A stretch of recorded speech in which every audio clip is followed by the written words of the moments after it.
And this one is Cheri Daniels, Sifriya Devin, who's going to talk about fostering genealogy literacy through virtual engagement. Another fascinating topic. Okay, I'm going to test my volume. Can you guys hear me all right? Yes. Great. All right, well, thank you all for having me at this, what feels like speed presenting, and this is really cool. I have not, I've not had this experience before. One of the things I had to really, that I related to really quickly with Val's previous presentation just a few minutes ago, was the authenticity in our representations as an avatar. And I have to go back, 10 years when I came into SL. And it was through a campus environment, and I was part of the library staff that was recreating our library for the University of Kentucky. And so, because of the relation with students, my natural inclination was to create an avatar that looked as similar to me as I could. So it's interesting that from day one, I've pretty much been me in here, just with a different avatar name. And as I moved on to the State Historical Society, we house the largest genealogy collection in the state, and but we're considered to be a special library. We have scholars, academic researchers that come in, but by far my largest patron base is genealogy, or genealogists. And from day one, being in SL, I was always kind of dabbling in some of their engagement opportunities here in SL. And they've remained strong, really. Like all groups, there's been ebbs and flows, but they're still pretty consistent here. And the engagement opportunities that I encountered with them has directly related to the information literacy standards that we try to uphold in real life when we're serving on the reference desk. So, and I think I'm just going to show you, again, I've given this presentation before, it's much longer, so I'm going to be a little quick on some of these slides for you. But genealogy literacy, there's a lot of obstacles specific to genealogy, and the first thing, we've had a multi-billion-dollar industry selling lineage through documents, DNA, pedigrees, loads of years of advertising. There has been a collaboration of the masses, but not necessarily voices of authority or even voices of research or responsible research, and let alone literacy voices. We just don't get a lot of those. But there is a flood of information. Unfortunately, these then result in trees or lineages, pedigrees that just don't have a solid root base, and they repeat themselves over and over and over again. And sometimes, instead of citing a real source, they will cite these trees that have no sources. So, yes, they're a willing group to engage with each other, but getting them to actually be or follow information literacy or genealogy literacy standards is a real challenge. Rampant misconception that all necessary documentation has been digitized and is available online. This one actually increases with us all the time. This misconception actually grows. It does not get any less as we go along. The more we digitize, the more this just actually solidifies in their brain. So we have to constantly fight and say, no, you still have to come to the library. This is only a portion of what actually exists out there for your research. Lessons, there's a lot of lessons, free education on methodology. It's widely available, but not necessarily often utilized with the broader scope of researchers out there. So there's a portion that know about this and utilize it, but not as many as I would like to see. Individual assistance and opportunities for growth, that's kind of at a minimum, but this is where the strength of virtual worlds really helps. We can get down into more of that virtual, into the individual assistance. Genealogists at varying levels of ability, and again, it's a wide range of ability in this field. So real quickly, this is actually my favorite episode of Frasier. I just have to point this out because when I heard this quote on this episode, I was completely shocked. This is just an episode where they're trying to research the lineage of an antique that they're getting ready to take to the Antiques Roadshow. And in order to research that, they actually say in 1999, when this episode came out, just a few hours on the internet, a trip to the library, and we could sketch in the entire family tree. I just kind of, groaned when I heard this, that even in 1999, this was the perception that has been sold to genealogists, and with the flux of the web, this is part of the part of the misconception and this intentional selling us of how easy it is to do research, especially online. So unique opportunities for genealogy literacy in virtual worlds, education and instruction, resources, discussion and small group engagement, that's a really big one. One-on-one assistance, experiences, stories, exploration, demonstration of emerging technologies and tools, professional collaboration, membership affiliations, a lot of relationships, social mentoring, community, immersive historical experiences. They have a lot of memberships, and one of the biggest keys that I've found over the years is that if the membership can tie to a real-life group, it's much stronger and it stays around. The Association for Professional Genealogists, that's a real professional organization, and they now have a real SL chapter. The Second Life Virtual Genealogy Society, that's recognized as an FGS member, which is Federation of Genealogical Societies.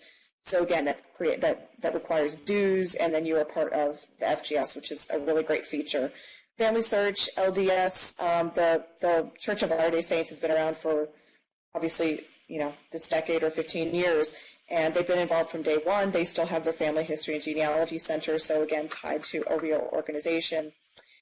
Just Genealogy is basically one of the longest running groups. They are not outside of SL, but they've created the environment or the space for a lot of these groups to meet in, and so that's been one of the foundational, I think, basis for success for a lot of these.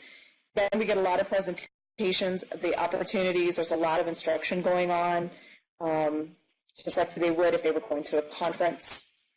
Here's actually one from probably about 7 years ago. So it's when Just Genealogy was a little bit smaller, and that's actually the founder of Clarice Beaumont. She's the founder of Just Genealogy Group. And in real life, she is actually a very, very, very well-known blogger and instructional genealogist online.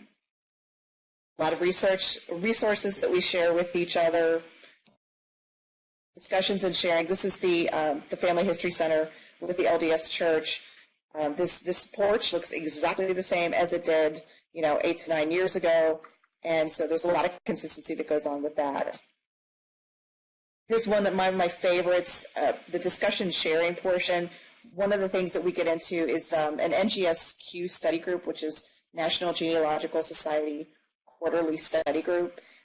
They meet monthly, but what's great is the National Genealogical Society Quarterly is way more, it's a more in-depth article that they cover. So they meet monthly with in-depth focus on chosen case studies, and it introduces the concept of a research report, which is a little bit more professional on the side, but it really does teach the skills associated with the genealogical proof standard, which is very, very similar to information literacy standards.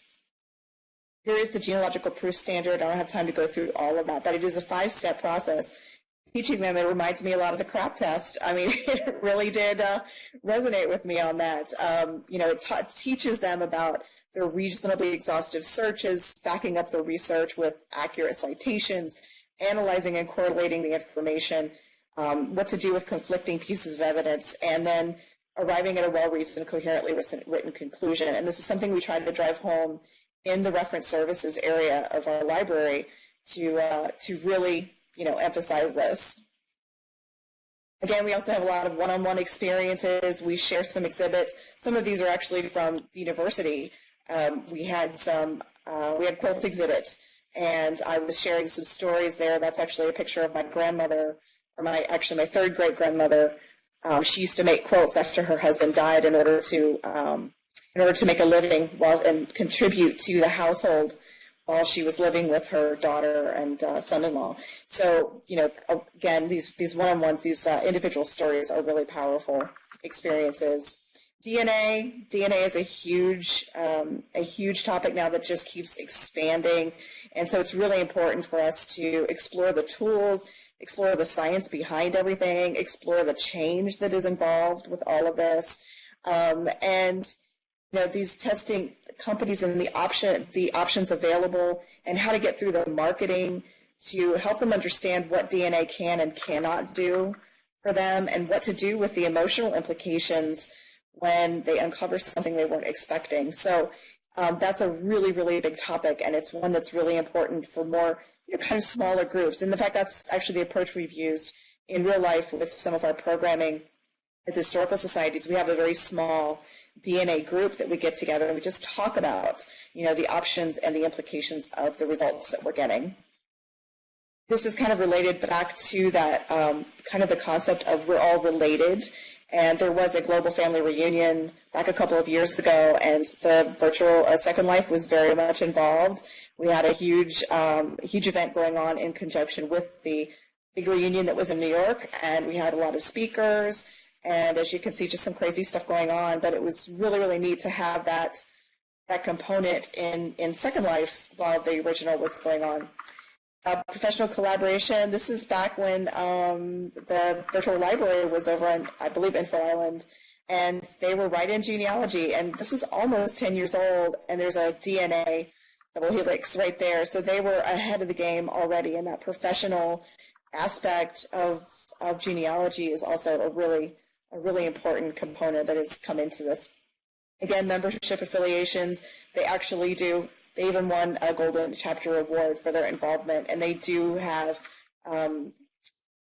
projects indexing projects and different things like that. In fact, I think they're trying to do the slave name roll next.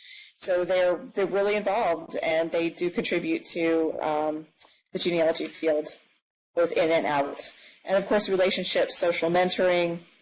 We have a lot of that goes on. We have, for each of one of the major conferences in real life, we usually have a group of Second Life participants that meet up at a bar somewhere and just, have a good time and meet each other in real life. And of course, immersive historical experiences, that's been one of my favorite things in SL.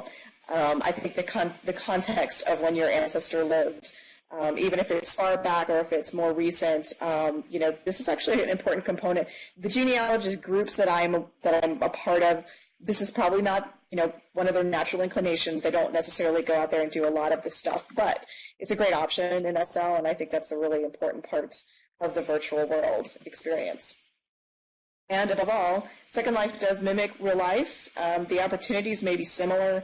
It's the smaller groups of collaboration, instruction, and discussion that have the greatest impact and really helps build their skill set for responsible research. So thank you. That's all I have. And there is a new book coming out. I've got a couple chapters in there, but it's a really good scholarship at this time. So thank you all.